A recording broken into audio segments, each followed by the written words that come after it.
नमस्कार. मराठी विभाग, यशवंत महाविद्यालय नांदेड आणि कल्पक विद्यार्थी समूह यांच्या संयुक्त विद्यमाने आयोजित विद्यार्थ्यांसाठी साहित्य संकल्पनांचा परिचय करून देणाऱ्या या अभिनव उपक्रमात आपणा सर्वांचे मनपूर्वक स्वागत.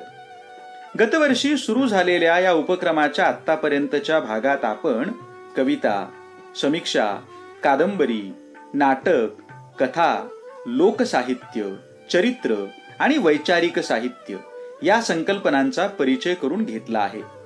आता आपणाला ग्रामीण साहित्य या संकल्पनेचा परिचय करून घ्यायचा आहे आणि हा परिचय करून देणारे मान्यवर अभ्यासक आहेत डॉक्टर ज्ञानदेव नेमाजी राऊत, मराठी विभाग, शहीद भगतसिंग महाविद्यालय, किल्लारी, जिल्हा लातूर.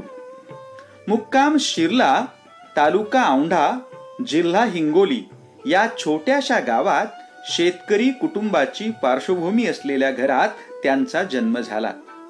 10वीत अवघे 46% गुण घेऊन पहिला नापास होण्याचा मान मिळवल्याने वडील 6 महिने बोलले नाहीत. परिणामी ज्ञानदेव यांना वर्षभर घरची गुरं राखण्याचं काम गुराखी म्हणून करावं लागलं. पण हा नापास होण्याचा अनुभव त्यांच्या आयुष्यातला टर्निंग पॉइंट ठरला. बौद्धिक श्रमा इतकेच शारीरिक श्रमाचे मोल त्यांच्या लक्षात आले आणि यातूनच शारीरिक श्रमाला, अविश्रांत श्रम करणाऱ्या श्रमिकांना दुय्यम लेखणाऱ्या मांडणीचा ठाम प्रतिवाद करणाऱ्या विचारांकडे ते आकृष्ट झाले. नागनाथ महाविद्यालय औंढा येथून पदवी स्तरावरील शिक्षण घेऊन मराठी विषयात स्वामी रामानंद तीर्थ मराठवाडा विद्यापीठातून सर्वप्रथम येऊन भू द वाडीकर पुरस्काराचे ते मानकरी ठरले. एकीकडे शिक्षण आणि दुसरीकडे शेती कामात मदत, यातून पुस्तकांच्या पलीकडचे शिक्षण त्यांना मिळाले. शेतकरी शोषण ही गोष्ट पुस्तकांपुरती सीमित न राहता शेतकरी लूट कशी होते हे प्रत्यक्षात अनुभवाला आले. या सततच्या शेतकरी लुटीच्या अस्वस्थतेतून वडील शरद जोशी यांच्या शेतकरी संघटनेकडे आकर्षित होऊन संघटनेचे निष्ठावंत कार्यकर्ते म्हणून आपली जबाबदारी निभावत होते. त्याच वेळी शेतकरी प्रश्नांविषयी असलेल्या आस्थेमधून ज्ञानदेव यांनी मराठी साहित्यावरील शेतकरी संघटनेचा प्रभाव, एक चिकित्सक अभ्यास या विषयावर आपले PhD साठीचे संशोधन पूर्ण केले. शेतकरी आणि शेती प्रश्न हा केवळ अभ्यासाचा नाही तर त्यांच्या आस्थेचा विषय असल्याने हे त्यांचे संशोधन मूलभूत ठरले. म्हणून तर या विषयावरील शेतकरी संघटना आणि मराठी साहित्याचे अनुबंध हे गणगोत प्रकाशनाने प्रकाशित केलेले पुस्तक चर्चेचा विषय ठरलेले आहे. शेतीविषयक प्रश्नांविषयी वेगवेगळ्या व्यासपीठांवर आपले चिंतन मांडणे हे ज्ञानदेव यांचे वेगळेपण राहिले आहे. यामुळे वर्धा, नागपूर, पैठण आणि अलिबाग या ठिकाणी झालेल्या अखिल भारतीय शेतकरी साहित्य संमेलनातील परिसंवादात त्यांनी केलेली मांडणी महत्वाची ठरलेली आहे. यासोबतच प्रतिष्ठान, अक्षर पेरणी, शेतकरी संघटक, अक्षर गणगोत, जीवनमार्ग अशा नियतकालिकात आणि पुण्यनगरी, एकमत, सकाळ, देशोन्नती अशा दैनिकात आपल्या आस्थेच्या विषयांवर ते सातत्याने लिहित राहिले आहेत. महाविद्यालयीन पातळीवर सांस्कृतिक आणि साहित्यिक जबाबदाऱ्यांचे यशस्वी निर्वाहन त्यांनी केलेले आहे. थोडक्यात काय तर ग्रामीणता आणि ग्रामीण साहित्य हा केवळ त्यांच्या अभ्यासाचा नाही तर जीवनचिंतनाचा विषय आहे. म्हणून तर त्यांच्यासारख्या अभ्यासकाने ग्रामीण साहित्य या संकल्पनेचा परिचय करून देणे वैशिष्ट्यपूर्ण ठरणारे आहे. 2 भागात त्यांनी केलेल्या या मांडणीचे आपण स्वागत करूया. नमस्कार. मी प्राध्यापक डॉक्टर ज्ञानदेव राऊत, शहीद भगतसिंग महाविद्यालय, किल्लारी. विद्यार्थी मित्रांनो, आज मराठी विभाग, यशवंत महाविद्यालय नांदेड व या महाविद्यालयाचा कल्पक विद्यार्थी समूह यांच्या संयुक्त विद्यमाने आयोजित विद्यार्थ्यांच्यासाठी साहित्य संकल्पनाचे स्वरूप या उपक्रमांतर्गत आज मी आपणास मराठी ग्रामीण साहित्य प्रवाह या संकल्पनेचा परिचय करून देणार आहे. मित्रांनो, गेल्या अनेक दिवसापासून मराठी साहित्यातील कथा, कविता, कादंबरी, नाटक, वैचारिक साहित्य, परिवर्तनवादी साहित्य या विविध साहित्य प्रकारांचा अभ्यास मान्यवर अभ्यासकांच्या वतीने आज आपल्यापर्यंत पोहोचलेला आहे. आज मी मराठी ग्रामीण साहित्य या प्रवाहाच्या अनुषंगाने काही आपल्यासमोर भूमिका मांडू इच्छितो. तत्पूर्वी या अतिशय अनोख्या, सचोटीपूर्ण आणि अतिशय चिवट स्वरूपाचा हा जो उपक्रम ज्या महाविद्यालयाने राबवलेला आहे, तर त्या महाविद्यालयाचे सन्माननीय प्राचार्य डॉक्टर शिंदे सर, या विभागाचे आमचे मित्र डॉक्टर विश्वाधार देशमुख या मान्यवरांचे या ठिकाणी या निमित्ताने धन्यवाद मानू इच्छितो. कारण एवढ्या अनोख्या आणि अतिशय नेटक्या स्वरूपाच्या कार्यक्रमामध्ये सहभागी होण्याची संधी या मंडळींनी आम्हाला दिलेली आहे आणि एका चांगल्या उपक्रमामध्ये आम्ही सहभागी होत आहोत याचा आम्हाला विशेष आनंद आहे. विद्यार्थी मित्रांनो, संयोजकांना जे अपेक्षित आहे की मराठी ग्रामीण साहित्य प्रवाह या प्रवाहाचा परिचय आपल्यापर्यंत व्हावा. आज आपल्यातले बहुसंख्य विद्यार्थी पदवी, पदव्युत्तर, सेट, नेट यासारख्या परीक्षा देत आहेत आणि अशा विद्यार्थ्यांना ग्रामीण साहित्य नेमकं काय, ग्रामीण साहित्य म्हणजे काय, त्या साहित्याचा केवळ एक परिचय व्हावा या हेतूसाठी मी या विषयाच्या अनुषंगाने काही भूमिका मांडू इच्छितो. मराठी ग्रामीण साहित्य या विषयाच्या अनुषंगाने भूमिका मांडत असताना मी काय अशी वेगळी आणि अनोखी, नवखी अशी काही भूमिका मांडू इच्छित नाही. तर ग्रामीण साहित्याच्या अनुषंगाने ज्या ज्या मान्यवर महानुभावांनी आपल्यासमोर जे विचार मांडलेले आहेत, ग्रामीण साहित्याचं तत्त्वज्ञान, ग्रामीण साहित्याचं स्वरूप जे आपल्यासमोर विशद केलेलं आहे, तर त्या मान्यवर महानुभावांचेच विचार फक्त मी आपल्यासमोर मांडू इच्छितो. अर्थात या विषयाची भूमिका मांडत असताना काहीतरी तात्विक स्वरूपाची चर्चा व्हावी अशी माझी भूमिका या निमित्ताने अजिबात नाही, हे पहिल्यांदा आपल्यासमोर नमूद करू इच्छितो. मित्रांनो, मराठी साहित्य हे जे आहे, तर त्या मराठी साहित्याच्यामध्ये साठोत्तरी कालखंडाच्या नंतर विविध साहित्याचे प्रवाह उदयास आलेले होते. तुम्हाला कल्पना असेल की साठोत्तरी साहित्य प्रवाहामध्ये स्त्रीवादी साहित्य, ग्रामीण साहित्य, दलित साहित्य, कामगार साहित्य, जैन साहित्य, मुस्लिम साहित्य, गुराखी साहित्य अशा साहित्याचे विविध प्रकार पडलेले आपल्याला पाहायला भेटतात, प्रवाह पडलेले आपल्याला पाहायला भेटतात.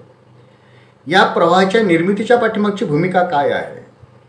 कारण कोणत्याही साहित्याचं जे प्रयोजन आहे, हे प्रयोजन होण्याच्या पाठीमागची काही ना काहीतरी हेतू दडलेला असतो आणि अगदी मराठी साहित्य आणि मराठी ग्रामीण साहित्याच्या संदर्भामध्ये सुद्धा या साहित्य निर्मितीच्या पाठीमागची भूमिकासुद्धा आपल्याला पाहणं खूप गरजेचं ठरायला लागतं. कारण मराठी साहित्यातील स्वातंत्र्योत्तर जो कालखंड आहे, हा स्वातंत्र्योत्तर कालखंड परिवर्तनाची नांदी म्हणून ओळखला जातो.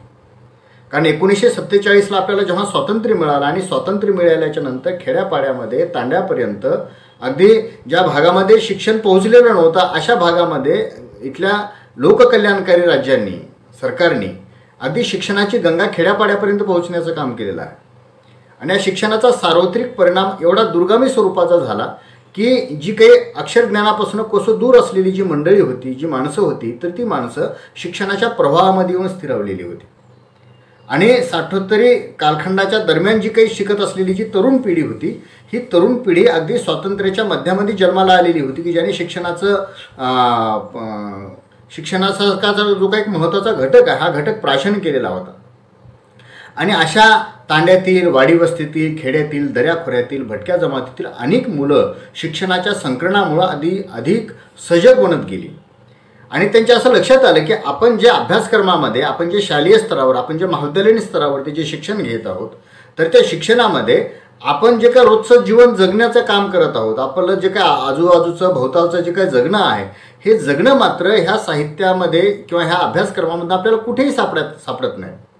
म्हणून आपल्या ज्या काही जाणीवा असतील, आपले पोशाख असतील, आपला आहारविहार असेल, त्या काळामधले जे काही सण उत्सव असतील, याशिवाय आपण ज्या घटकाचा एक महत्त्वाचा भाग म्हणून जगत आहोत, तर त्या कालखंडातले जे काही प्राणीजीवन असेल, तिथले सुखदुःख असतील, श्रद्धाभाव असतील, त्या परिसरातल्या भावभावना असतील किंवा ग्रामीण भागातल्या विविध समस्या असतील, ह्या समस्यांचं चित्रण मात्र प्रस्थापित साहित्यामधनं होत असलेलं आपल्याला दिसून येत नाही. म्हणून साहित्यामधनं जे काही चित्रण होतं तर ते चित्रण म्हणजे केवळ मुठभर लोकांचं चित्रण होतं. अर्थात मुठभर लोकांचं चित्रण म्हणजे काही सर्वसमावेशक स्वरूपाचं साहित्य आहे असं आपल्याला म्हणता येऊ शकत नाही. म्हणून अशा स्वरूपाचे जे साहित्य आहे तर ते साहित्य मात्र खूप अल्प प्रमाणामध्ये किंवा जे उपेक्षित वंचित पद्धतीचं जीवन जगणारे माणसं आहेत तर त्या माणसांचं साहित्यामध्ये चित्रण होत नव्हतं. याच्या पाठीमागचं कारण कदाचित असंही असू शकेल, कारण याच्यापूर्वी मात्र ही खेड्यापाड्यातली तांड्यातली जी काही माणसं आहेत तर ते माणसं शिक्षणाच्या पासून कोसोक दूर होते आणि म्हणून आपण आपलं जगणं मांडावं असं त्यांना कधी वाटलेलं नसावं किंवा ते मांडण्याची त्यांच्याकडे तशा पद्धतीची क्षमता नसेल. म्हणून जे जे काही साहित्यामध्ये प्रस्थापित साहित्यामध्ये जे चित्रण आलेलं होतं ते उच्चवर्गीय माणसांचं, पांढरपेशी माणसांचं, मध्यमवर्गीय माणसांचं, शहरी भागामध्ये वास्तव करणाऱ्या माणसांचं आणि अशा पद्धतीच्या माणसांचं जे चित्रण होतं हे चित्रण असल्यामुळं ग्रामीण भागातलं, इथल्या आदिवासी भागातलं, इथल्या स्त्रियांचं जे काही चित्रण आहे हे चित्रण अल्पशा प्रमाणामधनं कुठेतरी आपल्याला साहित्यामधनं आलेलं आपल्याला पाहायला भेटत होतं. आणि जे काही आलेलं होतं तर ते साहित्य जे काही चित्रित झालेलं होतं तर ते साहित्य मात्र केवळ उपहासाच्या अंगाने आलेलं, चेष्टामस्करीच्या अंगाने आलेलं आहे किंवा त्यांचं रंजनाच्या अंगाने त्याचा उपयोग केला गेलेला आहे किंवा केवळ भोगवादी कलावादी अंगाने त्याचं जे काही चित्रण केलेलं आपल्याला साहित्यामधनं पाहायला भेटतं.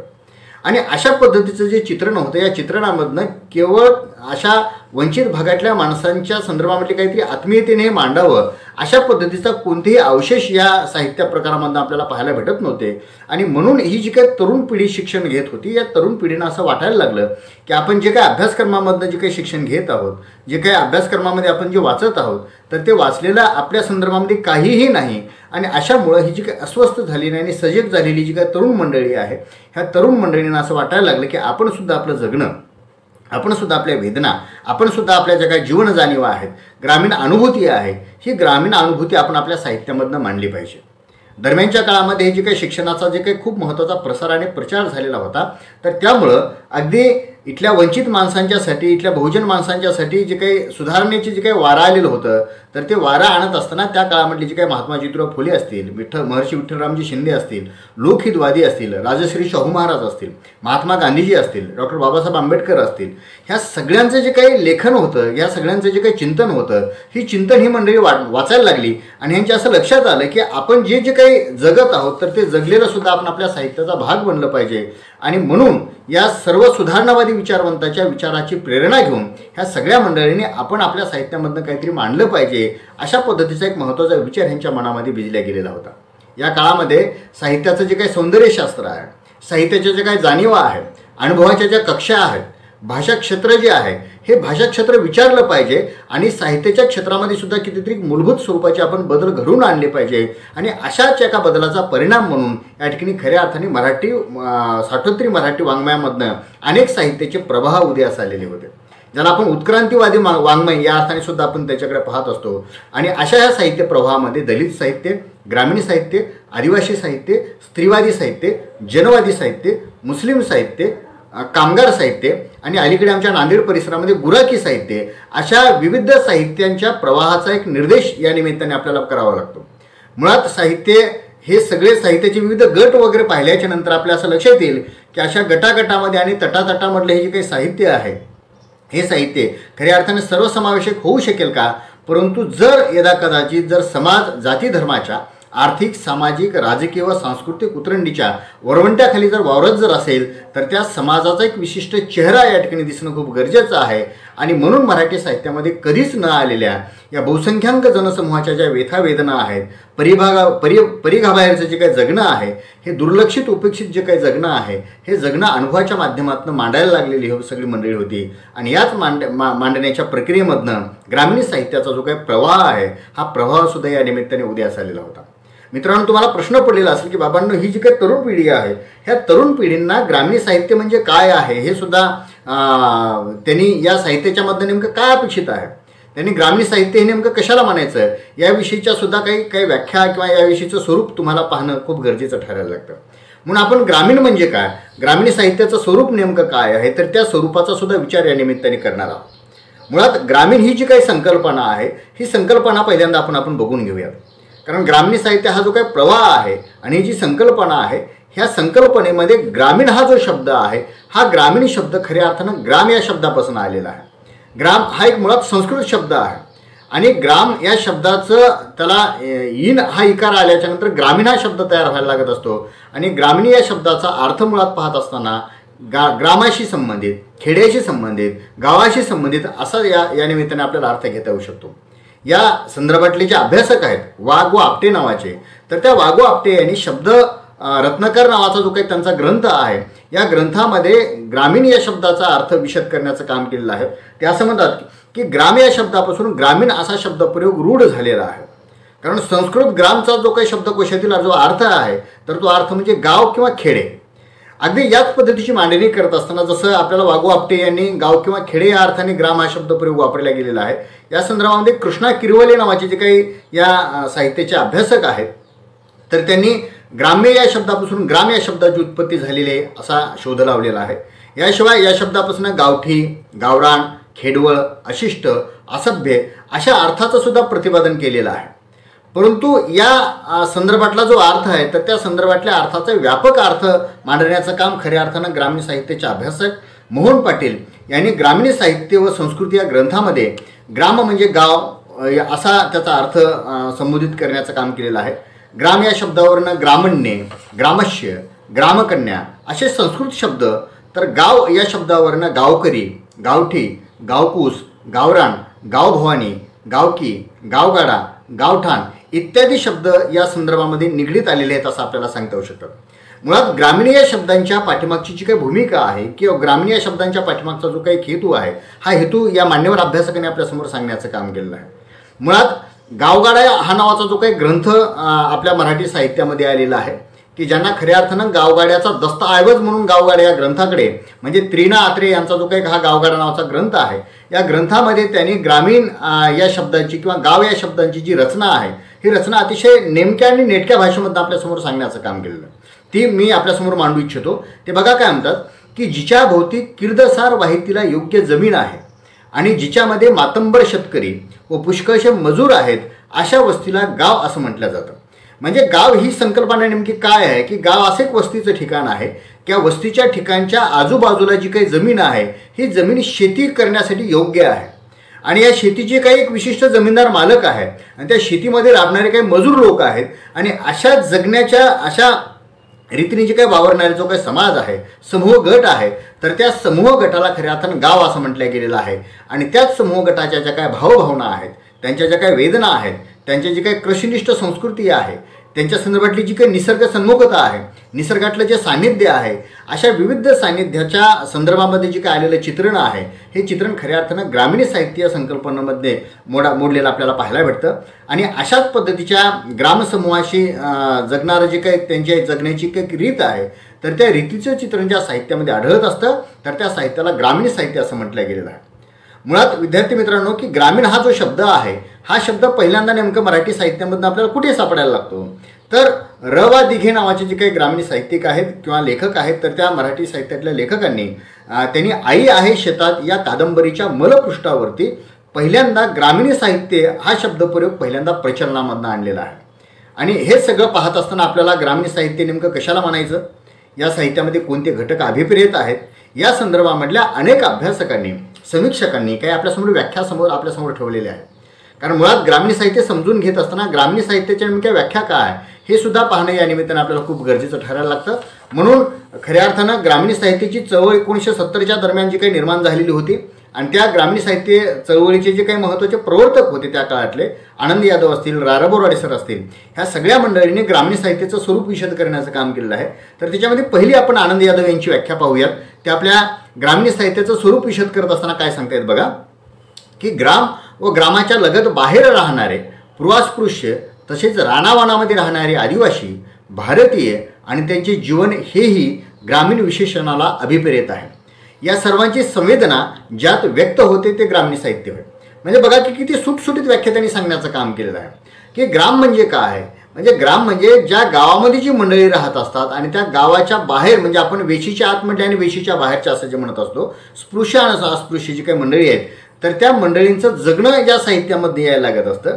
याशिवाय आपण ज्यांना आदिवासी म्हणत असतो की जे रानावनामध्ये राहत असतात अशा आदिवासींचं चित्रण, अगदी ग्रामीण भागामध्ये राहणाऱ्या शेतकरी शेतमजुरांचं चित्रण, म्हणजे थोडक्यात काय की भारतीयांचं जगणं ज्या साहित्यामधनं आलेलं असतं तर त्याला ग्रामीण साहित्य असं म्हणतात. भारतीयांचं जगणं म्हणजे काय की मित्रांनो, विद्यार्थी मित्रांनो, आपण ज्या देशामध्ये राहत असतो तर ते कृषीप्रधान राष्ट्र म्हणून आपण या देशाला ओळखत असतो. आणि अशा कृषीप्रधान देशातली बहुसंख्य जनता ही 70% जनता ही शेतीमध्ये राबताना दिसते. म्हणजे मुळात जे शेतीमध्ये राबत आहेत, रानावनामध्ये राहत आहेत, अशा माणसांचं जगणं ज्या साहित्यामधनं आलेलं असतं, त्यांच्या संवेदना ज्या साहित्यामधनं आलेल्या असतात, तर त्या साहित्याला ग्रामीण साहित्य असं म्हणायचं. अशा पद्धतीची व्याख्या डॉक्टर आनंद यादव यांनी आपल्यासमोर सांगण्याचं काम केलेलं आहे. यानंतर ग्रामीण साहित्याचे महत्त्वाचे अभ्यासक वासुदेव मुलाटे यांनी ग्रामीण साहित्याची एक व्याख्या आपल्यासमोर सांगितलेली आहे, ती आपल्यासमोर मी मांडू इच्छितो. ते काय म्हणतात बघा की ग्रामीण साहित्य हे वेशीच्या आतील आणि वेशीच्या बाहेरील माणसांच्या, गावातील व गावाबाहेरील अशा सर्व माणसांच्या जाणीवा व्यक्त करणारे साहित्य आहे. अनागर भागातील खेड्यातील दलितांच्या जाणीवा प्रकट होत असतील तरी ते साहित्य ग्रामीण साहित्यच होय, अशा पद्धतीची व्याख्या त्यांनी सांगितलेली आहे. कारण मुळात तुम्हाला विद्यार्थी मित्रांनो प्रश्न पडलेला असेल की साठोत्तरी साहित्याच्या नंतर ग्रामीण साहित्य, दलित साहित्य असे दोन वेगळे प्रभाव आपल्याला समोर सांगितले जात असतात. पण वासुदेव मुलाटे असं म्हणतात की जे ग्रामीण साहित्य आपण ज्याला म्हणत असतो ते ग्रामीण साहित्य म्हणजे अगदी ग्रामीण म्हणजे गावामध्ये राहणार आहे. आणि गावामध्ये राहत असताना इथला जो काही दलित समाज आहे, इथला जो काही अस्पृश्य समाज आहे, ह्या दोघांचाही सहचर, या दोघांचंही जगणं हे एकसंघ जगणं आहे. म्हणून ज्या साहित्यामधनं अनागर स्वरूपाच्या दलितांच्या ज्या काही जाणीवा आलेल्या आहेत तर त्या जाणीवासुद्धा ह्या ग्रामीण सदरामध्येच मोडत असतात. याविषयीची जी काही व्यापकपणा आहे तर त्यांनी व्यापकपणे या निमित्ताने आपल्या समोर सांगितलेलं आहे. कारण अण्णाभाऊ साठे यांच्या कादंबऱ्यामध्ये अशा बहुतांश स्वरूपाचे चित्रण आलेलं आपल्याला पाहायला भेटत असतं. म्हणून अशा एक स्वरूपाची व्याख्या वासुदेव मुलाटे सरांनी आपल्यासमोर सांगितलेली आहे. पुढे अतिशय छोटी व्याख्या आहे पण खूप महत्त्वपूर्ण व्याख्या आहे, ती डॉक्टर श्रीराम गुंदेकर यांची. श्रीराम गुंदेकर आपल्या व्याख्येमधनं काय म्हणतात बघा की ग्रामीण साहित्य म्हणजे ग्रामीणांचे अस्सल जीवनदर्शन घडविणारे देशी वळणाचे साहित्य.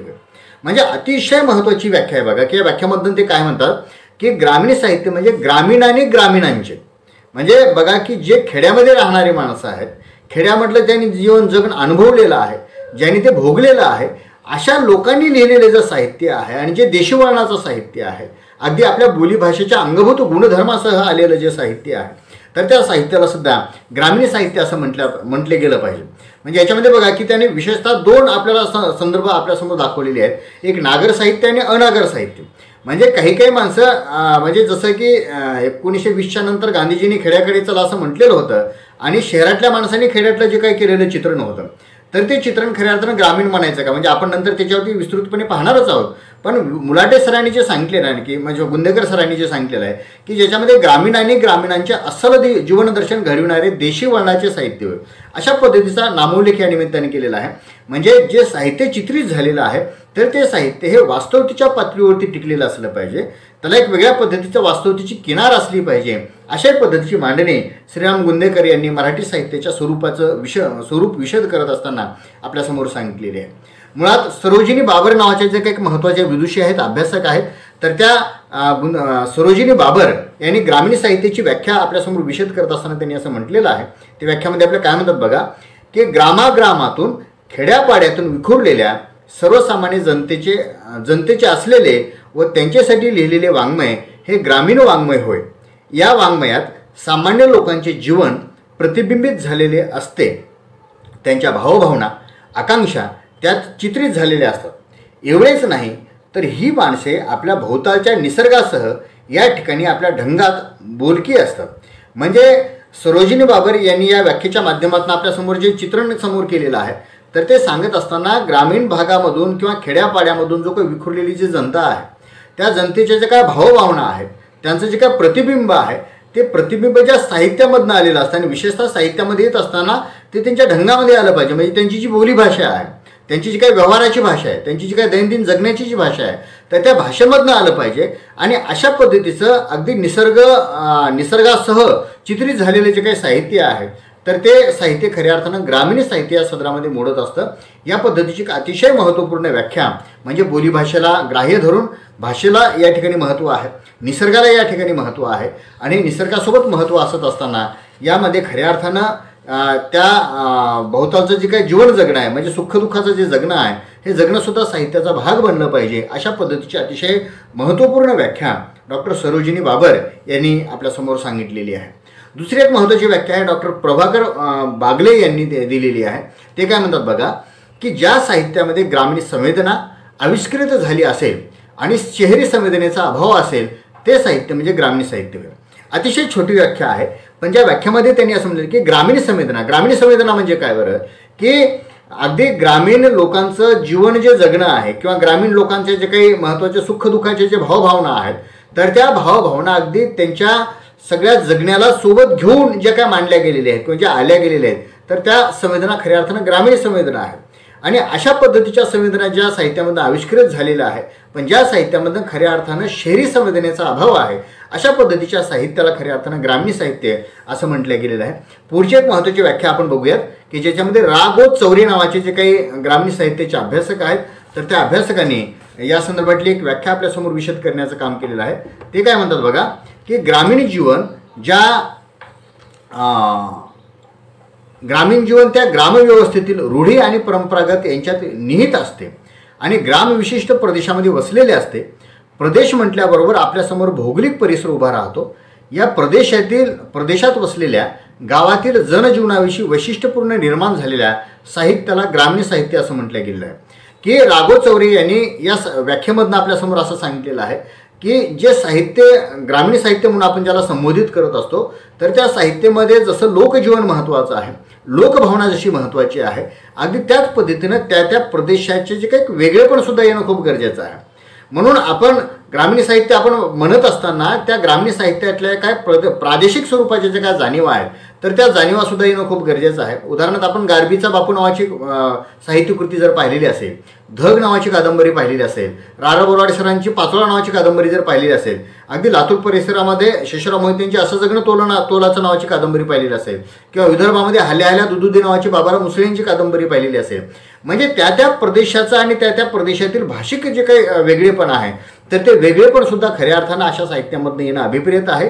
अशा पद्धतीची मांडणी या निमित्ताने आपल्याला रा.गो. चौरे यांनी या व्याख्येच्या माध्यमातून सांगण्याचं काम केलेलं आहे. म्हणजे प्रादेशिकतेला जे काही महत्त्व आहे, हे महत्त्व सुद्धा साहित्यामधनं असणं खूप गरजेचं आहे, असा एक वेगळा विचार त्यांनी या निमित्ताने आपल्यासमोर दाखवलेला आहे. दुसरी गोष्ट, प्रमोद मुनघाटे नावाचे जे काही ग्रामीण साहित्याचे अभ्यासक आहेत, तर त्या अभ्यासकांनी ग्रामीण साहित्याचं स्वरूप विशद करत असताना असं म्हटलेलं आहे की ग्रामीण साहित्याचे केंद्र हे ग्रामव्यवस्था आहे आणि ग्रामव्यवस्थेचा केंद्रबिंदू हा शेतकरी आहे. खेड्यातील इतर आलुतेदार बलुतेदार हे या केंद्राच्या परिघामध्ये येतात. असे मानले तर ग्रामीण साहित्य एका अर्थी शेतकरी साहित्यच ठरते. म्हणजे ग्रामीण साहित्यामध्ये बघा त्यांनी काय वर्णन केलेलं आहे, की याच्यामध्ये त्यांनी असं म्हटलेलं आहे की ग्रामीण साहित्याचा महत्त्वाचा कणा हा शेती आहे, शेतकरी आहे.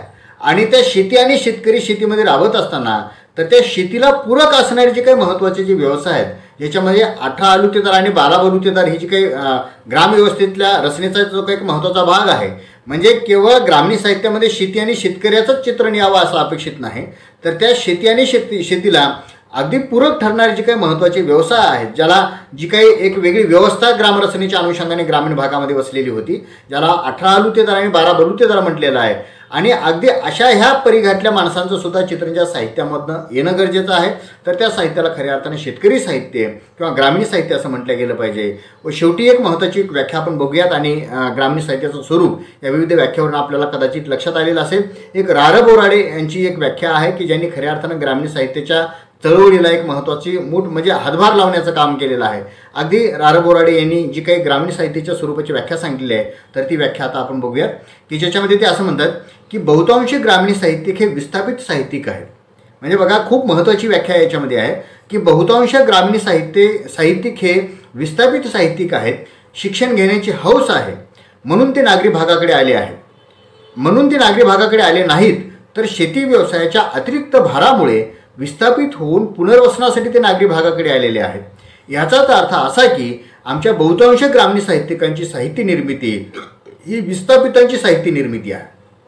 म्हणजे आज बोराडे सरांनी ही जी व्याख्या सांगितली आहे, तर त्या व्याख्येमध्ये एक अतिशय महत्त्वाचा एक संदर्भ त्यांनी या निमित्ताने दिलेला आहे की ग्रामीण साहित्य म्हणजे केवळ ग्रामीण भागातल्या माणसांनी किंवा ग्रामीण भागामध्ये राहणाऱ्या माणसांनी लिहिलेलं साहित्य म्हणजे ग्रामीण साहित्य अशातला भाग नाही. पण कधी काही माणसं विस्थापित होत असतात, म्हणजे त्यांचं जगणं मुश्किल होत असतं, त्यांच्या जगण्यामध्ये एक वेगळ्या पद्धतीच्या समस्या निर्माण झालेल्या असतात, आणि आता आपल्या इथं जगणं बाबा शक्य नाही या हेतूनं ते ज्यावेळेस ते आपलं गाव सोडून बाहेर जात असतात, आणि बाहेर गेल्याच्या नंतर विस्थापित पद्धतीचं जे काही जगणं आहे, म्हणजे आपण जसं की जसे धरणग्रस्त माणसं आपलं गाव सोडून बाहेर जात असतात, त्यांचं जे काही विस्थापितपणाचं जे काही जगणं आहे जगणं त्यांच्यामध्ये आलेलं असतं. अगदी शहरी भागामध्ये झोपडपट्टीमधनं राहण्याला जो काही वर्ग असेल किंवा अगदी झोपडपट्टी ज्या काही वाढत असतील तर त्या झोपडपट्ट्यामध्ये काय डायरेक्ट शहरामधनं वाढलेलं नाही, तर ग्रामीण भागामधनं ज्यांच्या हाताला काम मिळालेलं नाही अशी जी माणसं आहेत तर ती माणसं काही कामाच्या निमित्ताने शहरी भागामधनं आलेले असतात. आणि अशा शहरी भागामध्ये राहिलेल्या माणसांनी आपलं जे काही पूर्व आयुष्यातलं जे काही जगणं आहे, आपलं जे काही वेदना आहे तर त्या वेदनाच्या साहित्यामधनं मांडल्या गेलेल्या आहेत. तर त्या साहित्याला खऱ्या अर्थानं ग्रामीण साहित्य असं म्हटलं जात असतं. म्हणजे तुम्ही शहरी भागामध्ये राहून सुद्धा पण ग्रामीण जीवन जगण्याच्या ज्या काही संवेदना वेदना जर तुम्ही जर भोगलेल्या असतील आणि त्या जर साहित्यामध्ये येत असतील तर ते साहित्य खऱ्या अर्थानं आपल्याला एक ग्रामीण साहित्यच असं म्हणता येऊ शकतं. म्हणजे ग्रामीण साहित्याला दुसरा पर्याय व्यवस्था म्हणजे या ठिकाणी खऱ्या अर्थानं विस्थापित स्वरूपाचं साहित्य असंही त्याला एक नामधिकरण करता येऊ शकतं. अशा पद्धतीची एक व्याख्या रा र बोराडे सर यांनी या निमित्ताने आपल्यासमोर सांगितलेली आहे. याशिवाय आपल्याला पराड लुल्लेकर, तारा भवाळकर, मोहन पाटील, राग जाधव या सगळ्या विविध मंडळींनी आपल्याला साहित्याच्या ग्रामीण साहित्याचं स्वरूप विशद करणाऱ्या विविध व्याख्या आपल्यासमोर विशद केलेल्या आहेत. परंतु मुळात ह्या विविध ज्या व्याख्येपेक्षा आपण ज्या काही आतापर्यंत व्याख्या पाहिलेल्या आहेत तर त्या व्याख्यावरनं ग्रामीण साहित्याचं नेमकं स्वरूप काय आहे याविषयीचं आकलन नक्कीच आपल्याला झालेलं असेल की ज्या साहित्यामधनं खऱ्या अर्थाने ग्रामीण साहित्यातील कृषी केंद्रितता, प्रादेशिकता, ग्रामीण जीवनपद्धती, निसर्गनिष्ठता, भाषिकवाद, सामूहिकतेची भावना, संवेदनशीलता, आशयदृष्ट्या पृथकात्मकता आणि आधुनिकतेचा सहचर अशा विविध महत्त्वाच्या घटकांचा उल्लेख ज्या साहित्यामधनं सामावलेला असतो तर त्या साहित्याला खऱ्या अर्थानं आपल्याला ग्रामीण साहित्य असं म्हटलं जात असतं की ज्याच्यामध्ये भौगोलिकता आणि प्रादेशिकतेला सुद्धा तेवढ्याच पद्धतीचं महत्त्व प्राप्त झालेलं असं आपल्याला म्हणता येऊ शकतं. दुसरी गोष्ट मित्रांनो, तुम्हाला खऱ्या अर्थानं प्रश्न पडलेला असेल की आपण अन्य जे काही साहित्य पाहत असतो हे साहित्य मुळात पाहत असताना साहित्याची व्याख्या आपल्यासमोर सर्वसाधारण आपल्यासमोर सांगितल्या जात असते. साहित्य म्हणजे काय, तर साहित्य हा समाज जीवनाचा आरसा म्हणून आपण त्याच्याकडे पाहत असतो. म्हणजे समाज जीवनाचा आरसा जर असेल तर खऱ्या अर्थानं आपण अशा पद्धतीनं ग्रामीण साहित्य हा वेगळा प्रवाह नेमकं कशासाठी असा प्रश्न कदाचित तुम्हाला पडलेला असेल. म्हणजे काय गरज आहे का ग्रामीण साहित्य, दलित साहित्य, स्त्रीवादी साहित्य, मुस्लिम साहित्य, जैन साहित्य अशा साहित्याच्या वेगवेगळ्या चुली मांडण्याची आपल्याला गरज आहे का? हा एक महत्त्वाचा घटक आपल्यासाठी पाहणं खूप गरजेचं ठरतं की ग्रामीण साहित्य जसं आपण ग्रामीण साहित्याचं स्वरूप पाहिलेलं आहे की ज्याच्या व्याख्या आपण पाहिलेल्या आहेत, पण तसं ग्रामीण साहित्य हा वेगळा प्रवाहाची आवश्यकता आहे का? हा प्रवाह नेमकं कशासाठी आहे आणि आहे तर नेमकं त्याची कारणं काय आहेत आणि नको तर नेमकी त्याची कारणं काय आहेत याविषयीचा जो काही एक विचार आहे हा विचारसुद्धा अनेक अभ्यासकांनी या निमित्ताने आपल्यासमोर ठेवण्याचं काम केलेलं आहे. कारण साठवत्तरी मराठी साहित्यामध्ये जे काही अनेक आवर्ती निर्माण झालेली आहेत की ज्याच्यामध्ये विशेषतः ग्रामीण, दलित, स्त्रीवादी, कामगार, नागर, आदिवासी, मुस्लिम, जैन अशा विविध साहित्य प्रकाराच्या वेगळ्या चुलीची आवश्यकता आहे का असाही प्रश्न आपल्याला पडत असतो. आणि अशा पद्धतीच्या जर खऱ्या अर्थानं जर वेगवेगळ्या आपण चुली जर मांडल्या तर त्या कधी भौगोलिकतेच्या अंगाने, कधी लिंगवाचकतेच्या अंगाने, कधी वर्गवादाच्या अंगाने, कधी धर्मवादाच्या अंगाने, कधी जातीयवादाच्या अंगाने, तर कधी कधी प्रचारकीय कुंपणाच्या अंगाने सुद्धा त्याची काही वेगळे आपले गट पडतील का आणि असे गट जर या साहित्यामध्ये जर पडले तर ते एकूण साहित्याच्या दृष्टीनं अतिशय चांगले आहेत का असं सुद्धा आपल्याला प्रश्न पडत असतो. या संदर्भामधली जी काही मान्यवरांची जी मतं आहेत तर ते मतंसुद्धा पाहणे या निमित्ताने आपल्याला खूप गरजेचं ठरतं. म्हणून या संदर्भामध्ये आपल्याला असं म्हटलं गेलेलं आहे की ग्रामीण साहित्य हे असं वेगवेगळ्या प्रकारचं नसावं. कारण आज अलीकडच्या काळामध्ये ग्रामीण साहित्य म्हणून जे लेखन करताना मंडळी दिसतात तर त्यांना मी ग्रामीण साहित्यिक आहे असं म्हणायला सुद्धा त्यांना नकोसं वाटतं. कारण ते मुद्दाम मी ग्रामीण साहित्यिक नाही असं ते जाणीवपूर्वक आपल्याला म्हणताना दिसतं. कुणी कुणी या साहित्याला कृषी जाणीवेचं साहित्य म्हणतं, कुणी कुणी याला देशीवादी साहित्य म्हणतं, कुणी कुणी त्याला ग्रामीण साहित्य म्हणतं. हे वेगवेगळे आपण कपडे जरी बाजूला जरी केले तरी सुद्धा मात्र त्या साहित्याच्या आतमधला जो भाग आहे तो आतमधला भाग म्हणजे या ठिकाणी खऱ्या अर्थानं ग्रामीण भागामध्ये अतिशय निष्ठेने जी काही शेती केल्या जात आहे आणि त्या शेतीमध्ये काम करणारा जो शेतकरी आहे तर त्या शेतकऱ्यांचं चित्रण म्हणून जे काही समोर आलेलं आहे ज्याला आपण शेतकरी साहित्य या अर्थाने सुद्धा संबोधित करत असतो.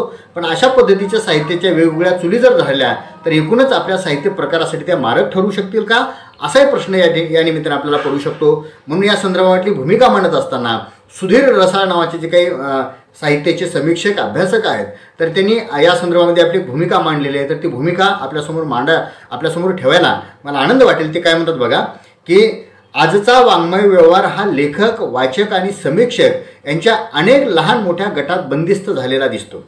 एका गटातील लेखकाचे लेखन त्याच गटातील वाचक वाचतो, त्या गटातील लेखकाचा गवगवाही फक्त तोच त्याच गटातला माणूस करतो. अन्य गटातील लेखक वाचक त्याची फारशी दखल घेत नाहीत. अधूनमधून एखाद्या गटाचे नियतकालिक सुरू होते, त्यातून त्या गटातील लेखकाची समीक्षाही प्रसिद्ध होते. अशी समीक्षा केवळ तरफदारी करणारी असते. महानगरीय, दलित आणि ग्रामीण वाङ्मय हे केवळ वाङ्मयीन प्रवाह न राहता तेच आज अस्तित्वात आलेले आहेत. वाङ्मय क्षेत्राचे हे चिरफाळलेपण नष्ट होण्यासाठी कुठल्याही गटाचा गंडा न बांधलेल्या सर्व प्रकारच्या वाङ्मयाची वस्तुनिष्ठ चिकित्सा करणाऱ्या समीक्षकांचा वर्ग अस्तित्वात येणे गरजेचं ठरतं.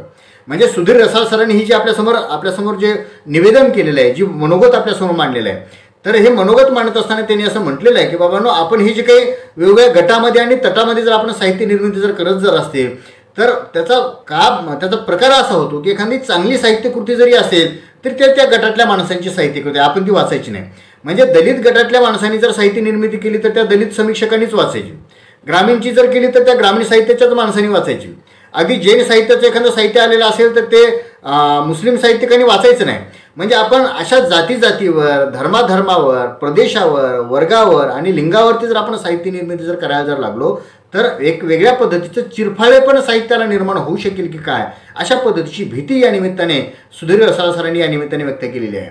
आणि म्हणून त्याचा परिणाम काय होऊ शकतो तर मोहन पाटील एका ठिकाणी असं म्हणतात की दलित साहित्याचा भोगता असणारा मराठी विषयाचा प्राध्यापक ब्राह्मणी विचाराचा साहित्य अभ्यासक्रमात नेमले असेल तर ते पान्हा चोरून शिकविणार, उलट दलित साहित्य मात्र मोठ्या कंठरवाणाने शिकविणार. या उलट सव्यासाचा दृष्टिकोन हरपला असेल आणि साहित्य वर्तुळातही असेच कप्पे तयार होत असतील तर वस्तुनिष्ठ अध्यापनाची अपेक्षा तरी कशी बाळगायची.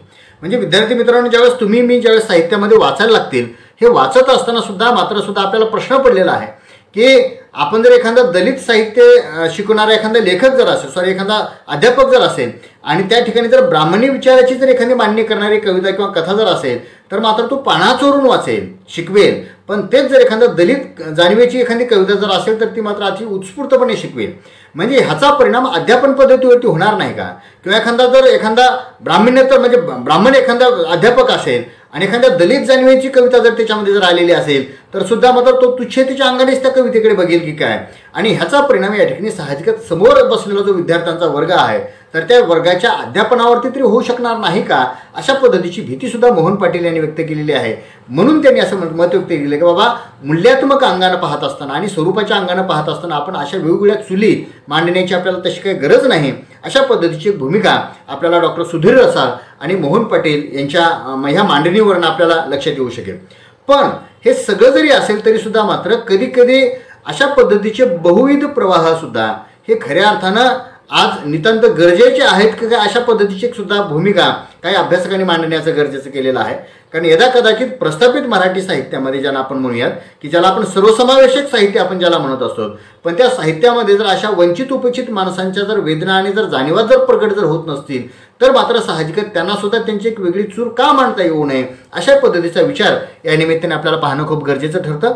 या संदर्भामध्ये आपल्याला ग्रामीण साहित्याचे अभ्यासक ज्यांनी खऱ्या अर्थानं भूमी आणि भूमिकेशी एक वेगळ्या पद्धतीची निष्ठा दाखवण्याचं काम केलेलं आहे, ज्याचा माती आणि मंथन, भूमी आणि भूमिका अशा अतिशय प्रखर स्वरूपाच्या राहिलेल्या आहेत, तर त्या डॉक्टर भास्कर चंदनशिव यांनी या संदर्भातली भूमिका म्हणत असताना ते काय म्हणतात बघा की ग्रामीण साहित्याची आणि एकूणच इथल्या साहित्य प्रवाहाची आवश्यकता नेमकी का आहे आणि कशासाठी आहे, तर या संदर्भातलं समर्थन करत असताना ते काय म्हणतात बघा की साहित्य हे समाज मनाशी आणि त्यांच्या बाह्य अशा अंतर्गत प्रेरणा प्रवृत्तीशी निगडीत असते. ते कोणी एका विशिष्ट गटाचे, जाती धर्माचे किंवा केवळ व्यवस्थेचं प्रतिनिधित्व करीत नसते. हे जसे खरे आहे तसे हेही खरे आहे की समाज जर उतरंड व्यवस्थेमध्ये अथवा बेटातून विभागून घेतलेला असेल, अशा विविध सामाजिक अंतरात विभागलेला असेल तर त्या समाजाचे मन प्रतिनिधिक न बनता त्याला विशिष्टाचा चेहरा प्राप्त होत असतो. म्हणजे यदा कदाचित आपला जो समाज व्यवस्था आहे ती समाज व्यवस्था जर शोषित समाज व्यवस्था असेल, ती जर वेगवेगळ्या कप्प्यामध्ये आणि टप्प्यामध्ये जर विभागलेली असेल, उतरंड व्यवस्थेमध्ये जर उभी जर केलेली असेल तर अशा काळामध्ये मात्र साहजिकच त्या समाजाचा चेहरा आपल्याला समजणं खूप गरजेचं आहे. त्या माणसांचं दुःख आपल्याला समजणं खूप गरजेचं आहे. त्या माणसांच्या वेदना आपल्याला समजणं खूप गरजेचं आहे. त्या माणसांची संस्कृती आपल्याला समजणं खूप गरजेचं आहे. आणि समजून जर घ्यायचं जर असेल तर अशा पद्धतीच्या साहित्य प्रकाराची किंवा साहित्य प्रवाहाची आपल्याला नितांत गरज आहे. जर समाज हा वर्णव्यवस्थेमध्ये, वर्गव्यवस्थेमध्ये, शोषित व्यवस्थेमध्ये, जाती धर्मावरती म्हणजे जात व्यवस्थेमध्ये जर विभागलेला असेल आणि ती शोषित व्यवस्था जर असेल, तर अशा शोषित व्यवस्थेचं प्रतिनिधित्व आपण जर केवळ प्रस्थापित मराठी साहित्यामधून येऊ शकतं असं जर म्हणत असतील तर ते चुकीचं ठरेल.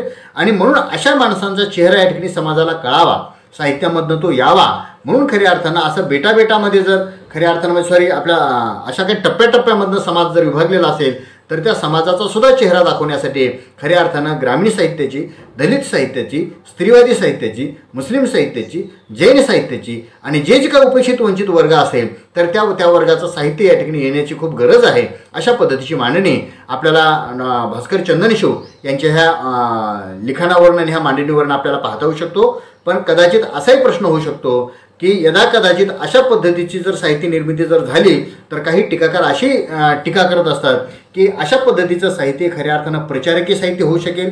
अशा साहित्यामधनं केवळ प्रचार म्हणजे मुळात त्या साहित्यामधनं मुळात साहित्यिक गुण बाजूला पडून ते केवळ प्रचारकीय स्वरूपाचं साहित्य ठरू शकेल. आणि ते जर साहित्य केवळ फुले विचाराचं, आंबेडकरी विचाराचं, म्हणजे शाहू विचारांचं जर असेल तर ते खऱ्या अर्थानं ते साहित्य हे सकस त्याच्या पातळीवरती उतरू शकेल का, अशा पद्धतीची काही टीकात्मक मांडणी काही अभ्यासकांनी आपल्यासमोर केलेली आपल्याला पाहताना दिसतात.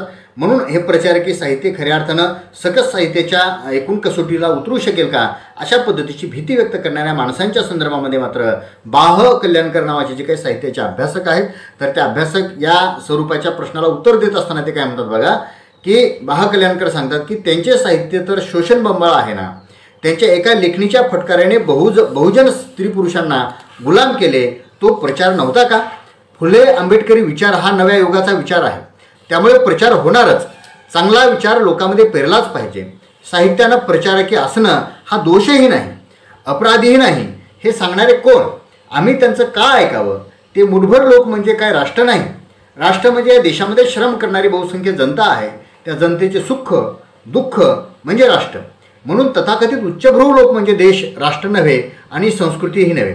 म्हणजे आतापर्यंत जे आपण जे काही मुठभर लोकांचं साहित्य म्हणून प्रस्थापित साहित्याच्याकडे पाहत होतो तर ते साहित्य खऱ्या अर्थानं हे व्यापक स्वरूपाचं साहित्य आहे का असं आपल्याला म्हणता येऊ शकतो. आणि अशा साहित्यांच्या गडाला ज्यावेळेस धक्का बसतो तर तेव्हा ते माणसं भीती दाखवतात की बाबा हे प्रचारकीय स्वरूपाचं साहित्य होऊ शकेल. परंतु आतापर्यंत त्यांनी जे साहित्य आमच्या मानगुटीवरती बसवलेलं होतं तर ते साहित्य प्रचारकीय नाही का? ते काय विशिष्ट वर्गांचं आणि विशिष्ट धर्मसंप्रदायाचं संवर्धन करणारं साहित्य नव्हतं का? मग त्याला प्रचारकीय साहित्य आपल्याला म्हणता येऊ शकत नाही का? म्हणून अलीकडचे जे काही साठवतरी साहित्य प्रवाहामध्ये जे काही लिहिलेलं जे साहित्य आहे हे साहित्यच खरं कसं प्रचारकीय होऊ शकतं, अशा पद्धतीची काही भीती अलीकडच्या काळामध्ये दाखवल्या जात आहे. तर ती सुद्धा कशी चुकीची आहे अशा पद्धतीची मांडणी या निमित्ताने आपल्याला पाहता येऊ शकतो. म्हणून असं म्हटलं जातं ना की यदा कदाचित संयुक्त कुटुंब पद्धती जर असेल तर त्या संयुक्त कुटुंब पद्धतीमध्ये त्या घरातल्या सगळ्या सदस्यांच्यावरती तेवढा आपल्याला न्याय देता येऊ शकत नाही. तर त्याच्या अशा संयुक्त कुटुंब पद्धतीमध्ये काही माणसं लाभाची काही संधी उचलतात तर काही माणसं मात्र केवळ राबण्याचं काम करत असतात.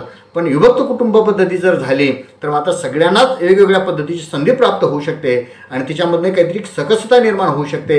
असा एक वेगळा विचार जसा आपल्याला कुटुंब व्यवस्थेच्या संदर्भामध्ये सांगता येऊ शकतो तसं साहित्य प्रवाहाच्या संदर्भामध्ये सुद्धा आपल्याला तो सांगता येऊ शकणार नाही का, अशा पद्धतीचे एक विश्लेषण या निमित्ताने आपल्याला करता येऊ शकतं.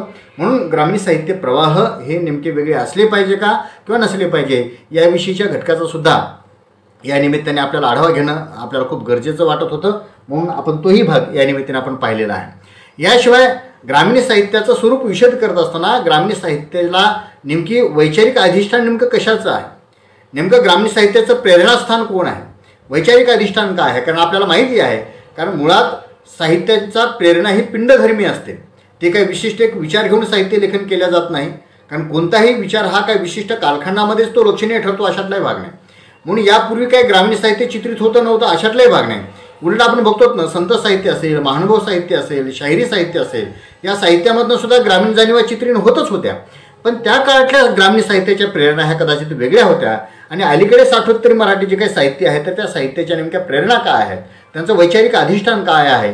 तर त्यांचं वैचारिक अधिष्ठान पाहत असताना आपल्याला महात्मा ज्योतिराव फुले, राजश्री शाहू महाराज, महात्मा गांधी, विठ्ठलरामजी शिंदे, भाऊराव पाटील, शरद जोशी ही जी काही सगळी मंडळी आहेत तर ह्या मंडळींच्या विचाराचे जे काही अधिष्ठान आहे, बाबासाहेब आंबेडकर असतील, ह्या सगळ्या मंडळींच्या विचाराचं अधिष्ठान हे खऱ्या अर्थानं ग्रामीण साहित्याचं वैचारिक अधिष्ठान ठरलेलं आहे.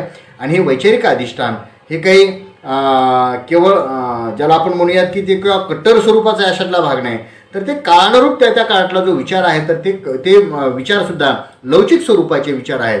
म्हणून जसं की आपल्याला आपण म्हणूयात की दलित साहित्याचं प्रेरणास्थान नेमकं कोण आहे, तर बाबासाहेब आंबेडकर हे जसं आपल्याला ठळकपणे सांगता येतं, तसं ग्रामीण साहित्याचं प्रेरणास्थान एक विशिष्ट व्यक्ती नसून तर ग्रामीण समाजाच्या उत्थानासाठी, ग्रामीण समाजाच्या एकूणच उत्कर्षासाठी ज्या ज्या मंडळींनी ग्रामीण साहित्यामध्ये जागा उभं करण्याचं काम केलेलं आहे, तर ती सगळी मंडळी खऱ्या अर्थानं ग्रामीण साहित्याचं वैचारिक अधिष्ठान आपण त्यांच्याकडे पाहतो. ज्या काळामध्ये खऱ्या अर्थानं संत गाडगेबाबासारखा जो एक महाराज आहे, संत गाडगेबाबा महाराजांनी काही लेखन केलेलं नाही, पण त्यांनी जे काही कथाकीर्तन केलेले होते तर त्या कथाकीर्तन आणि प्रवचनाच्या माध्यमातून खऱ्या अर्थानं ग्रामीण भाग ढळून काढला आणि ग्रामीण भागातल्या माणसांना शिक्षणाचं महत्त्व त्यांनी पटवून दिलेलं होतं. म्हणून नकळतपणे गाडगे महाराज असतील, संत तुकडोजी महाराज असतील, ही सगळी मंडळीसुद्धा या ठिकाणी ग्रामीण साहित्याच्या वैचारिक अधिष्ठानामधनं येऊन बसत असतात आपल्याला असं म्हणता येऊ शकतं. पण मुळात या ठिकाणी वैचारिक अंगानं पाहत असताना मुळात ग्रामीण साहित्याची पहिल्यांदा ग्रामीण साहित्याचं आद्यजनकत्व नेमकं कोणाकडे जातं किंवा ग्रामीण साहित्याचे नेमके प्रेरणास्थान पहिल्यांदा कोण आहेत, तर हे पाहत असताना आपल्याला निर्विवादपणे महात्मा ज्योतिराव फुले यांचं आपल्याला नाव घेता येऊ शकतं. कारण महात्मा ज्योतिराव फुले यांनी शेतकऱ्याचा आसूड असेल, इशारा नावाचं पुस्तक असेल, त्यांचे अखंड असतील किंवा जे काही विविध सार्वजनिक सत्य धर्मासारखा नावाचा त्यांनी लिहिलेले जे काही साहित्य असेल, हे सगळं जे काही सत्यशोधकीय साहित्य आहे, हे सत्यशोधकीय साहित्य हे ग्रामीण साहित्याच्या वैचारिक अधिष्ठानाची मूलस्थानं म्हणून आपल्याला त्यांच्याकडे पाहता येऊ शकतं.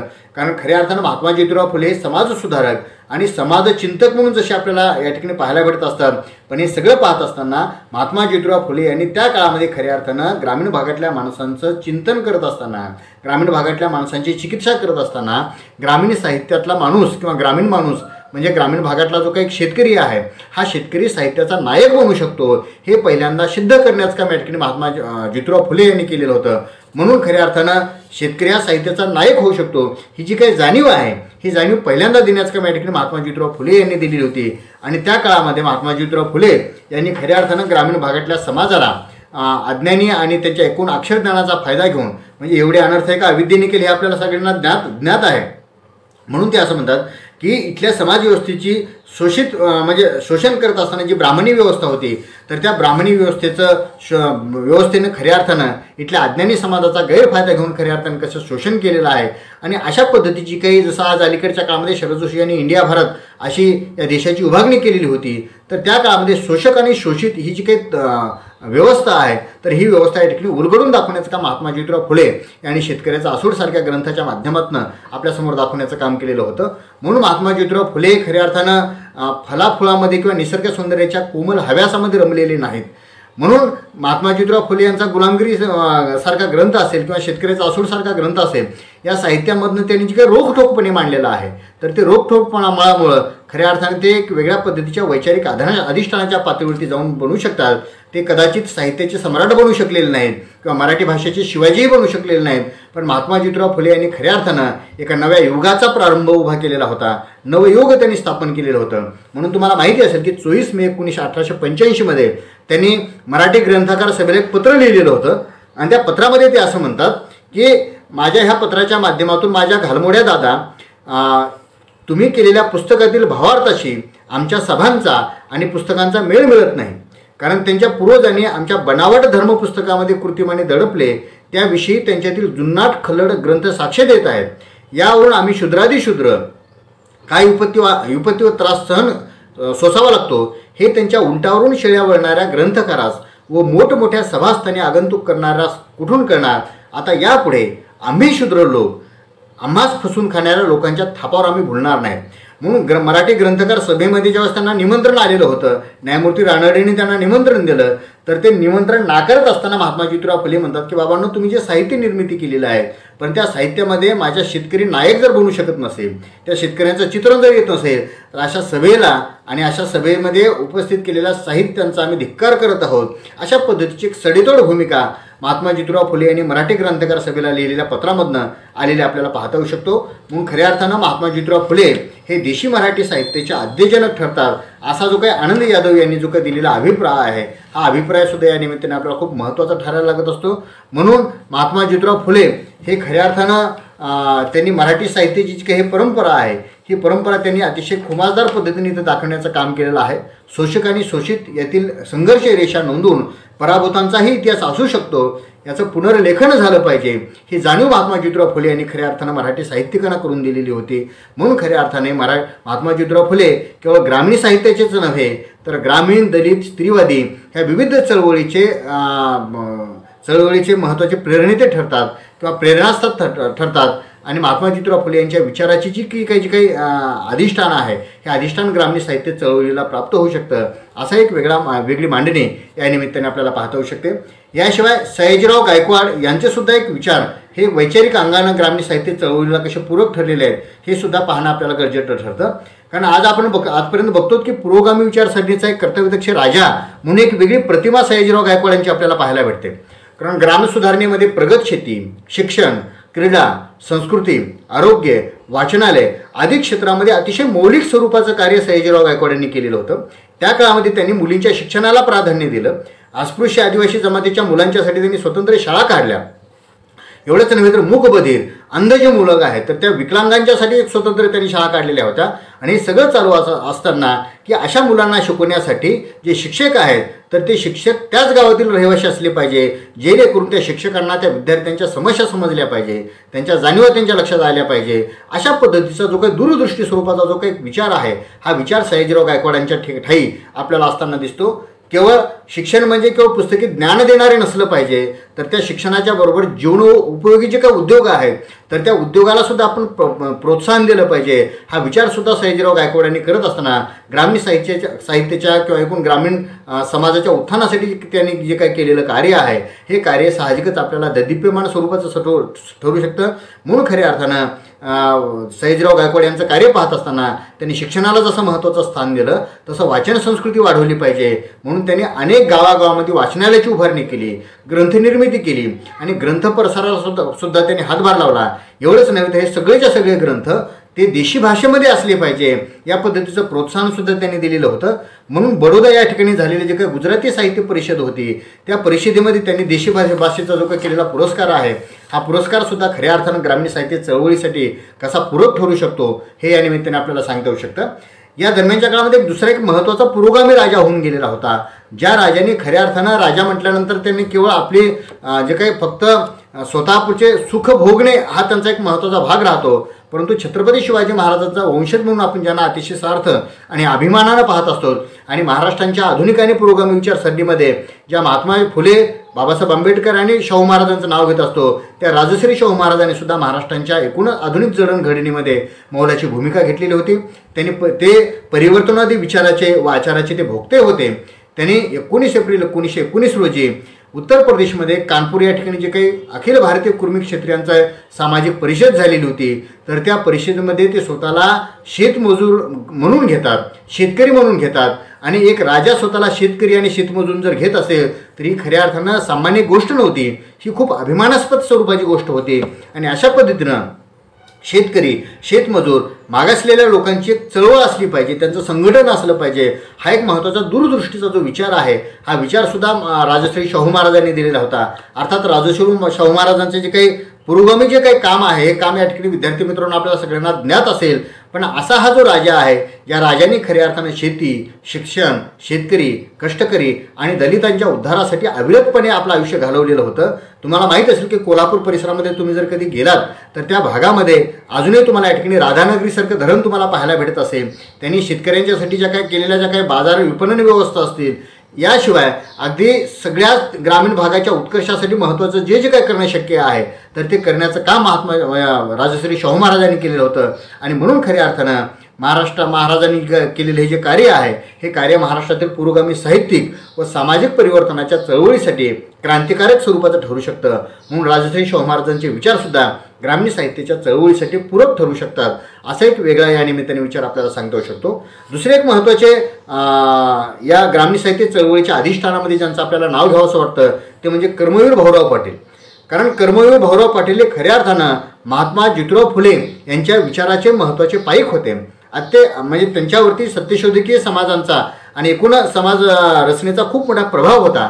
कारण त्यांनी जाणलेलं होतं, महात्मा ज्योतिराव फुलेंनी जे काही स्वप्न पाहिलेलं होतं की ग्रामीण भागातला माणूस हा संपन्न झाला पाहिजे, तो शिक्षणाच्या एका टप्प्यावरती आला पाहिजे आणि जोपर्यंत त्यांच्यातलं अज्ञान दूर होणार नाही आणि तो अक्षरज्ञानापासून कोसो दूर जाणार नाही, अक्षरज्ञानापासून कोसो दूर असलेला हा जो काही समाज आहे ह्या समाजाला शिक्षण मिळणं खूप गरजेचं आहे, हा वसा या ठिकाणी भाऊराव पाटलांनी ओळखलेला होता. आणि एवढी अनर्थ एका अविद्येने केली हा महात्मा फुलेंचा जो विचार होता ह्या विचाराला उरी बाळगून भाऊराव पाटलांनी 1919 मध्ये कार्ले जिल्हा सातारा या ठिकाणी भरलेल्या सत्यशोधक समाजाच्या परिषदेमध्ये रयत शिक्षण संस्थेची त्यांनी स्थापना केली. आणि तुम्हाला माहिती असेल की पश्चिम महाराष्ट्र आणि अगदी त्या परिसरातला जो भाग आहे या भागामध्ये रयत शिक्षण संस्थेच्या माध्यमातून त्यांनी जे काही उभं केलेलं छोटंसं रोपटं होतं तर त्या रोपट्याचं आता वटवृक्षामध्ये रूपांतर झालेलं आहे.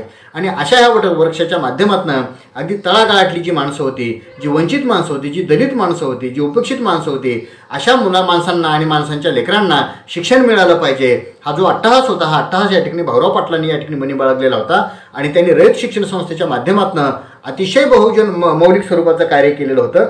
म्हणजे हे कार्य करत असताना म्हणजे भाऊराव पाटलांनी केवळ शिक्षणाच्या क्षेत्रामध्येच क्रांती केलेली आहे अशातला भाग नाही, तर या क्रांतीच्या बरोबर या ठिकाणी महात्मा ज्योतिराव फुले यांनी म्हणजे ज्यांनी खऱ्या अर्थानं सामाजिक एकोपा साधण्याचं काम केलेलं होतं. आणि 100 वर्षापूर्वी महात्मा ज्योतिराव फुले यांनी केलेली जी काही चळवळ होती त्या चळवळीच्या माध्यमातून त्याला एक पूरकता देण्याचं काम भाऊराव पाटलांनी केलेलं होतं.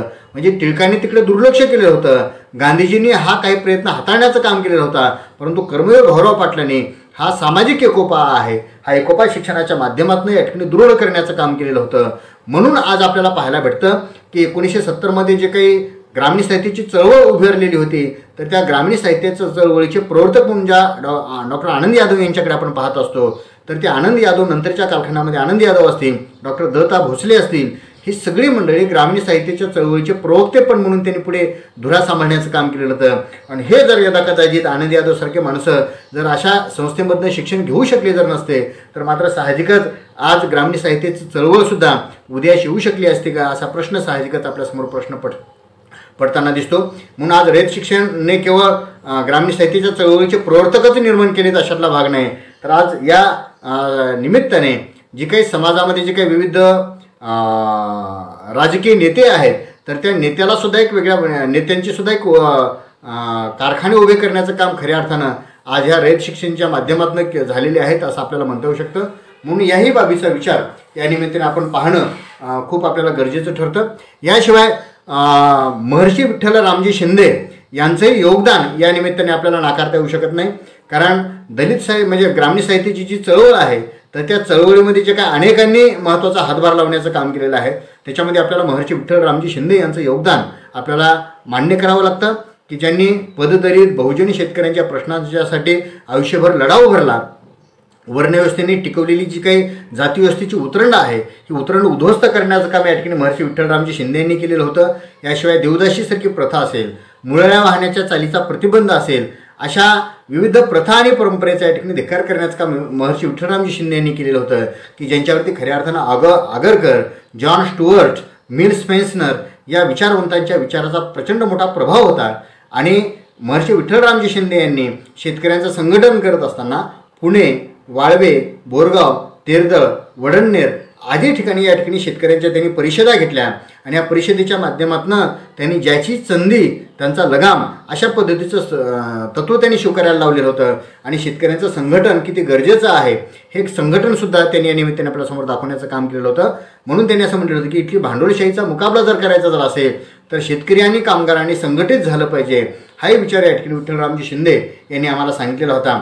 म्हणून विठ्ठलरामजी शिंदे यांचं जे काही कार्य आहे हे कार्य अतिशय त्यागमयी आणि निस्पृह स्वरूपाचं होतं की ज्यांनी खऱ्या अर्थाने इथला इतिहास, वाङ्मयाची भाषा, संस्कृतीच्या क्षेत्रामध्ये जे काही केलेलं महत्त्वाचं मौलिक आणि संशोधनात्मक जे कार्य आहे हे कार्य मात्र साहजिकच आपल्याला ग्रामीण साहित्यांचे जे साहित्यिक आणि प्रवर्तक आहेत तर त्या प्रवर्तकांना दिशा देण्यासाठी अतिशय मूलगामी स्वरूपाचे ठरलेले आहेत असं आपल्याला या निमित्ताने सांगता येऊ शकतं.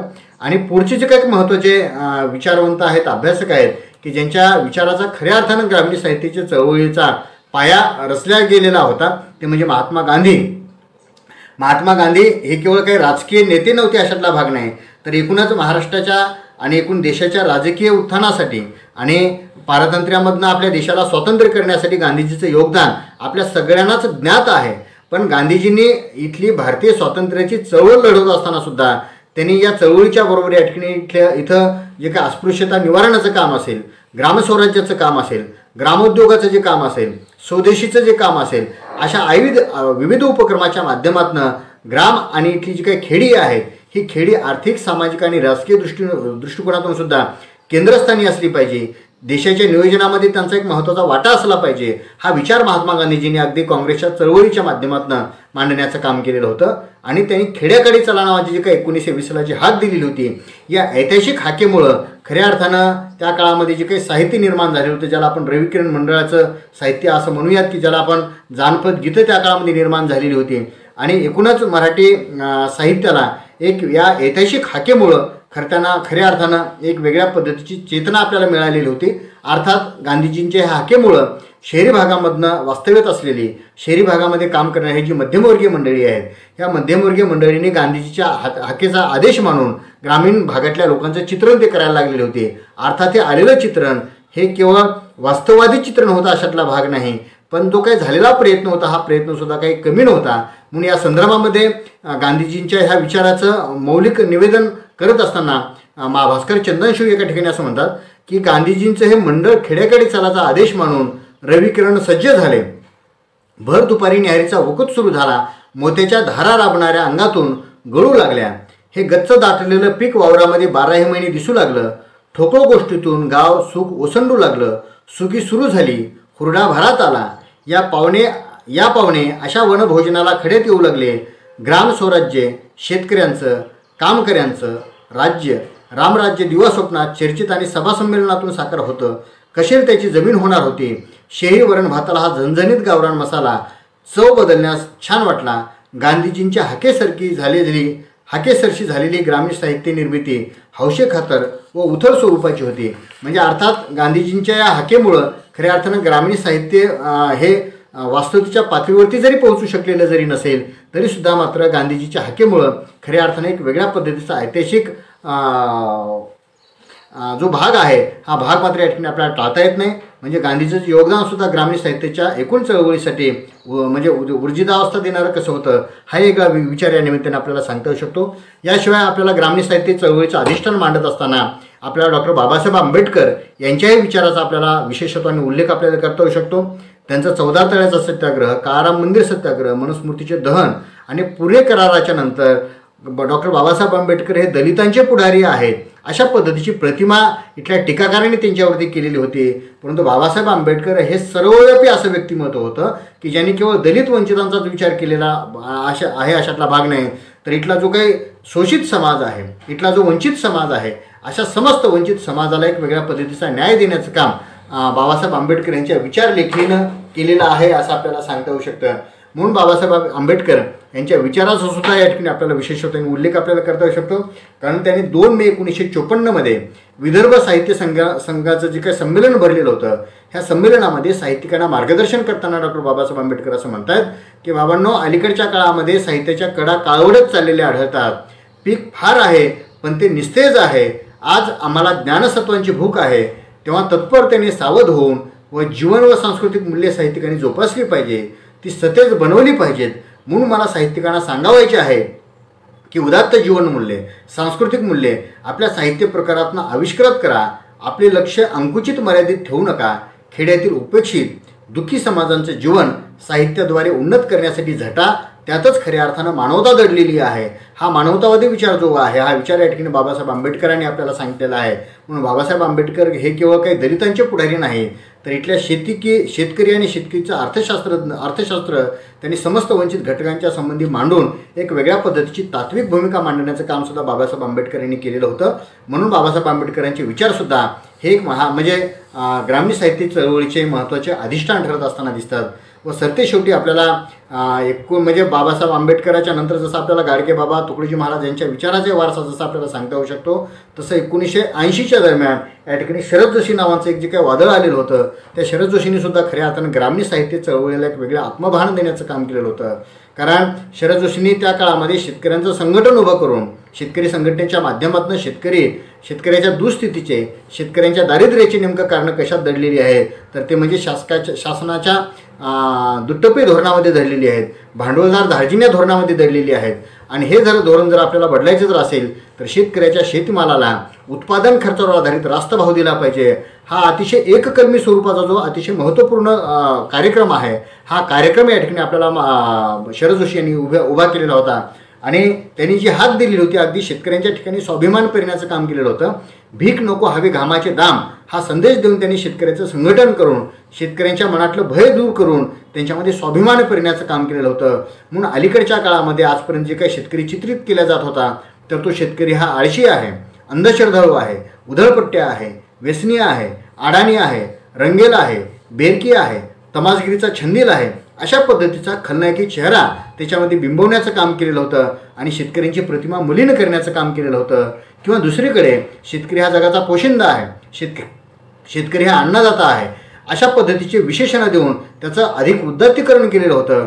पण शरद जोशी असं म्हणतात की बाबा शेतकऱ्यांचा खलनायकी चेहराही तुम्ही दाखवू नका आणि शेतकऱ्यांचं उदात्तीकरणही करू नका. कारण शेतकऱ्यांचं चित्रण करत असताना ते चित्रण या ठिकाणी खरंखुरं चित्रण करा, ते वास्तवतेच्या पातळीवरचं चित्रण करा. आणि चित्रण करत असताना हे चित्रण कदाचित ओबडधोबड येईल, त्याच्यामध्ये अशिष्टपणा राहील, पण ते चित्र मात्र खरंखुरं असलं पाहिजे, हा विचार त्यांनी दाखवण्याचं काम केलेलं होतं. आणि हे विचार मांडणी करत असताना शरद जोशी यांचा इंडिया भारत द्वंद्वाचा जो काही म्हणजे इंडिया भारताचं जी काही त्यांनी संकल्पना विशद केलेली आहे, त्यानंतर गॅट कराराच्या माध्यमातून खुलीकरणाचं त्यांनी स्वागत केलेलं आहे. लक्ष्मीमुक्तीचा विचार मांडून खऱ्या अर्थाने कृती कार्यक्रम या ठिकाणी जनमानसामध्ये उभं करण्याचं काम केलेलं आहे. आणि स्त्रियांना सुद्धा या ठिकाणी सन्मानाची वागणूक मिळाली पाहिजे, हा विचार शरद जोशी यांनी शेतकरी संघटनेच्या महिला आघाडीच्या लक्ष्मीमुक्ती कार्यक्रमाच्या माध्यमातून त्यांनी दाखवण्याचं काम केलेलं होतं. आणि खऱ्या अर्थानं इथला जो काही ग्रामीण भागातला जो समाज आहे, ह्या समाजाला एक वेगळ्या पद्धतीची डोळसता प्राप्त करून देण्याचं काम शरद जोशींनी केलेलं होतं. आणि 1980च्या नंतर खऱ्या अर्थानं जे साहित्य उदयास आलेलं होतं, ज्याच्यामध्ये विशेषत्वाने शशराव मोहिते, भास्कर चंदनशिव, रार बोराडे, महादेव मोरे, सदानंद देशमुख, आसाराम लोमटे, इंद्रजित भालेराव, गंगाधर मोटे अशा विविध साहित्यिकांनी जे काही लेखन केलेलं आहे, याच्या व्यतिरिक्त अनेक भरपूर साहित्यिक आहेत. ह्या साहित्यिकांनी जे लेखन केलेलं आहे, ह्या लेखनाच्या माध्यमातून खऱ्या अर्थानं एक ग्रामीण साहित्य चळवळीला एक वेगळ्या पद्धतीची दिशा प्राप्त झालेली होती. म्हणून शरद जोशी यांचं अधिष्ठानसुद्धा या ठिकाणी आपल्याला नाकारता येऊ शकत नाही. कारण शरद जोशींच्या एकूण लढ्यामुळं, या आंदोलनामुळं खऱ्या अर्थानं जे सुरुवातीच्या काळामध्ये केवळ आपल्या स्वतःपुरतं लिहिणारी जी म्हणजे चित्रण करणारी जी मंडळी होती, तर ती मंडळी मात्र त्याच्या बाहेर पडली. कारण अगदी याच्या संदर्भामध्ये आपल्याला विशेषत्वाने आपल्याला रार बोराडे सरांचं जे काही महत्त्वाचं विधान आहे, विधान या निमित्तानं आपल्याला खूप महत्त्वाचं ठरतं. ते असं म्हणतायत की शरद जोशी यांच्या नेतृत्वाखाली शेतकरी संघटनेचा लढा सुरू झाला. शेतकरी संघटनेच्या लढ्यानं शेतकऱ्यांच्या प्रश्नांच्या विषयी मला अंतर्मुख केलं. माझ्या साहित्यात शेतकऱ्यांच्या जीवनाचं चित्र येत होतं, पण ते बहुतांशी गावातलं शेतकऱ्यांच्या कौटुंबिक जीवनाचं होतं. ग्राम जीवनाचा घटक, कुटुंबाचा प्रमुख घटक एवढ्यापुरतंच ते चित्रण मर्यादित होतं. शेतकऱ्यांचं शेतकरी म्हणून प्रत्यक्ष शेतीतलं जे जगणं आहे, हे अभावानंच माझ्या साहित्यामध्ये येत होतं. ते माझ्या डोळ्यांना दिसलं, माझ्या मनाला जाणवलं, तेवढ्यापुरतं ते चित्रण मर्यादित होतं.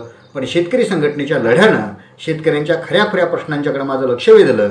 शेतकऱ्यांना, शेतमजुरांना जे हीनदीन जीवन जगावं लागतं, त्याला केवळ निसर्गच नाही, तर शेतकऱ्यांचे, शेतमजुरांचे शोषण करणारे विविध घटक, सुलतानी संकट कारणीभूत आहेत, हे मला जाणवत गेलं.